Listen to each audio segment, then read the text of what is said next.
Nous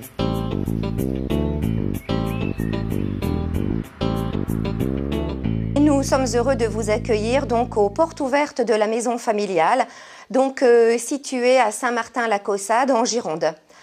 La maison familiale existe depuis 55 ans puisque nous allons fêter notre 55e anniversaire. Donc c'est vrai que c'est un établissement qui est bien reconnu sur le secteur de la Haute-Gironde pour accueillir principalement en internat et en alternance, donc des jeunes âgés de 14 ans et maintenant des adultes sur des formations BTS et des formations pour adultes, donc de type diplôme d'état d'auxiliaire de vie sociale, diplôme d'état d'aide médico-psychologique. Donc la maison familiale avec les jeunes de 14 ans à partir de 14 ans, donc ce sont les classes d'orientation de 4e, 3e que nous trouvons donc dans cette maison familiale avec des alternances qui se font aussi bien vers le milieu de la mécanique, le milieu de l'agriculture, le milieu des services aux personnes, du commerce, qui peut englober aussi la coiffure, l'esthétique. C'est vrai qu'un éventail assez large de métiers à découvrir. Et puis donc les élèves qui se forment donc au métier de l'aide à domicile, du secteur sanitaire et social, pour aller vers des métiers d'aide-soignants, infirmiers, ATSEM dans les écoles maternelles, donc pour des employeurs qui sont les mairies par exemple, les crèches halte-garderie, et puis des élèves qui se forment au métier de la vente avec le bac professionnel, technicien conseil vente en produits de jardinage. Donc c'est vrai que ce panel de formation intéresse les jeunes parce il sort en fait du système, on va dire du système ordinaire, hein, qui ne présente que très peu de stages.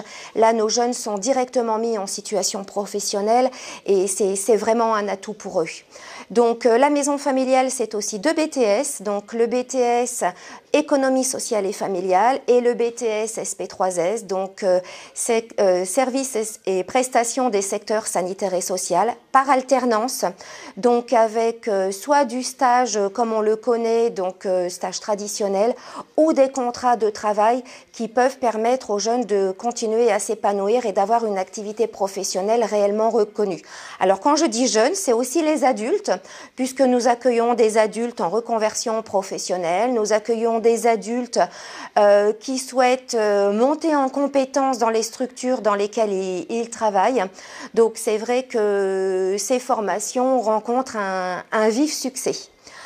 À la rentrée 2015, nous accueillerons des jeunes à partir de 15 ans dans des classes que l'on pourrait qualifier de pré-apprentissage, qui officiellement s'appelle le DIMA, donc dispositif d'initiation donc au métier par alternance. Ces jeunes seront accueillis comme nos 4e, 3e en internat, de manière à pouvoir leur proposer donc un projet éducatif et surtout à le faire vivre, pour que voilà qu'il y ait bien une relation entre les temps de cours et les temps que nous appelons la vie résidentielle. Voilà, ça c'est ce qui concerne l'établissement scolaire à proprement dit. Cet établissement, au-delà de l'alternance, a la singularité d'être administré par un conseil d'administration composé de parents, d'anciens parents. Donc la présidente est infirmière à domicile, donc ça fait une dizaine d'années donc qu'elle est présidente, c'est Madame Lafont, donc infirmière à domicile reconnue donc dans le secteur donc de la Haute-Gironde. Et c'est vrai que la maison familiale, ce sont des parents qui s'investissent à côté de l'équipe de moniteurs, à côté de l'équipe de secrétaires, l'équipe d'animateurs. C'est vraiment un grand travail d'équipe pour faire fonctionner tout cet environnement-là.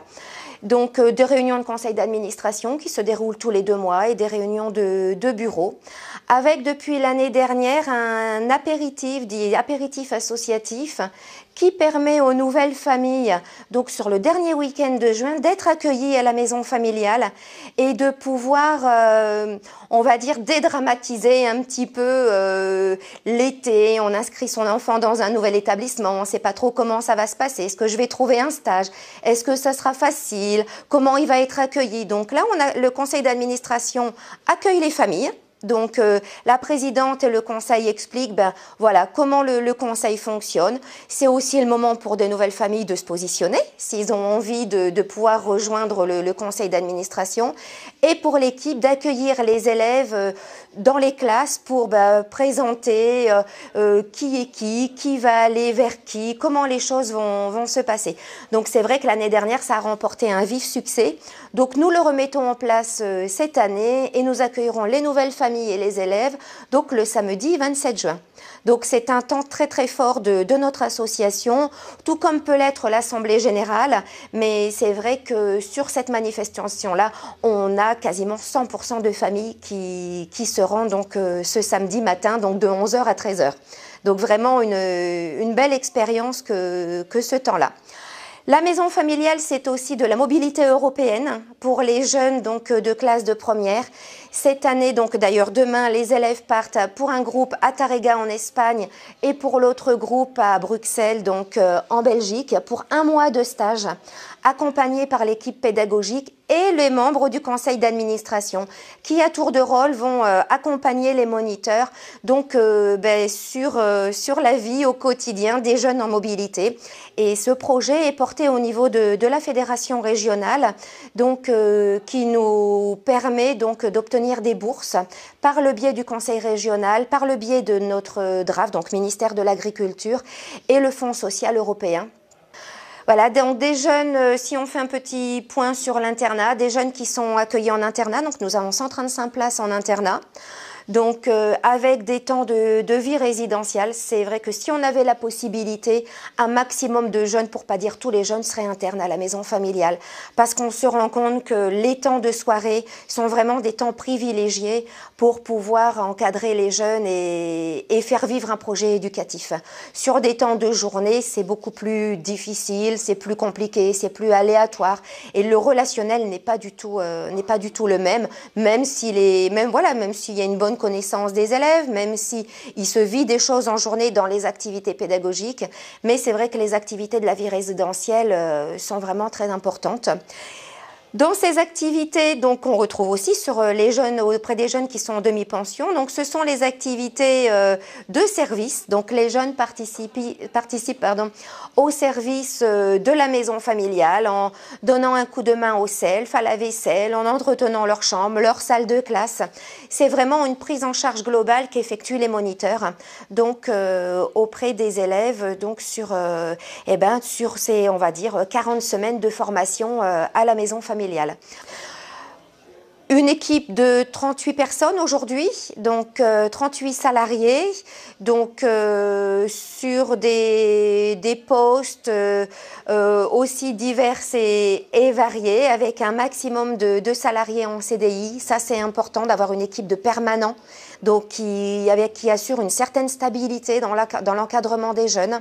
Donc c'est vrai qu'on est une association, donc la maison familiale est une association donc qui œuvre sur son territoire, hein, donc c'est vraiment important que l'on puisse avoir une équipe qui est permanente et qui connaisse, qui est un lien avec ce territoire.